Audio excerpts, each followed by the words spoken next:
आदम आणि हव्वा यांनी देवाच्या वचनाचे आज्ञापालन नाही केल्यामुळे त्यांना एदेनच्या बागेतून बाहेर जावे लागले। त्यानंतर त्यांच्या कुटुंबाची सुरुवात झाली। त्यांना 2 मुले झाले, काईन जो मोठा होता आणि हाबेल जो धाकटा होता।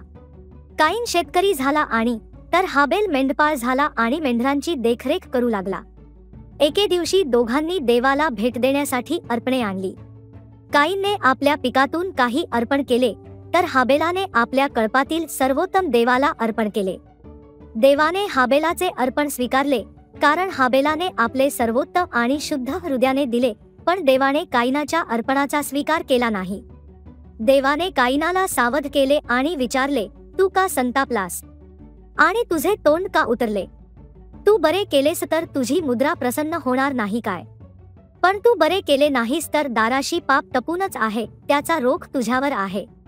ह्याकरता तू त्याला दाबात ठेव। पण काईनाने देवाचे ऐकले नाही। त्याने आपला राग वाढू दिला। त्याने हाबेलाला शेतात बोलावले आणि जेव्हा ते दोघे एकटे होते, तेव्हा काईनाने हाबेलाला असे मारले की तो मरण पावला। यानंतर देवाने काईनाला विचारले, तुझा भाऊ हाबेल कोठे आहे? तो म्हणाला, मला ठाऊक नाही, मी काय माझ्या भावाचा राखणदार आहे। तो म्हणाला, तू हे काय केलेस? ऐक, तुझ्या भावाचे रक्त भूमीतून माझ्याकडे ओरड करत आहे। काईनाने केलेल्या पापासाठी देवाने त्याला शिक्षा दिली। देवाने काईनाला सांगितले की आता त्याला पूर्वीसारखे पीक मिळणार नाही आणि त्याला एक जागेवरून दुसऱ्या जागेवर भटकत राहावे लागेल।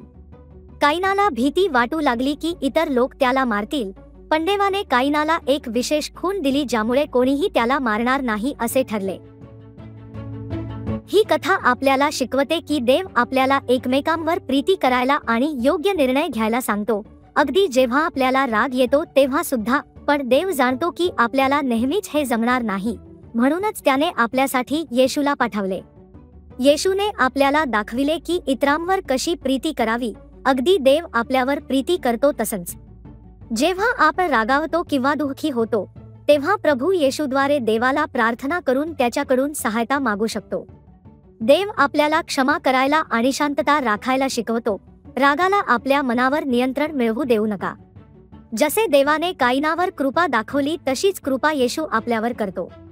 आपण पापी असताना देखील येशू आपल्याला नेहमी क्षमा करतो। येशूने आपल्या पापांसाठी क्रूसावर प्राण दिला जेणेकरून आपल्याला पापातून मुक्ती मिळू शकेल आणि आपल्याला नवे हृदय प्राप्त होईल। लक्षात ठेवा लेकरांनो, येशू नेहमी तुमच्यासाठी आहे।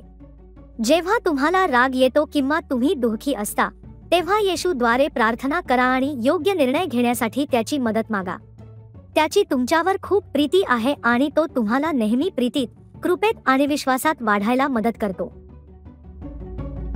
आजचे पाठांतरासाठी वचन, उत्पत्ती 4:7। तू बरे केलेस तर तुझी मुद्रा प्रसन्न होणार नाही काय? पण तू बरे केले नाहीस तर दाराशी पाप टपूनच आहे, त्याचा रोख तुझ्यावर आहे। ह्याकरता तू त्याला दाबात ठेव। उजळणी करू, तू बरे केलेस तर तुझी मुद्रा प्रसन्न होणार नाही काय? पण तू बरे केले नाहीस तर दाराशी पाप टपूनच आहे, त्याचा रोख तुझ्यावर आहे। ह्याकरता तू त्याला दाबात ठेव। या वचनाचे पाठांतर करा। आपण लवकरच पुन्हा भेटूया। Bye bye.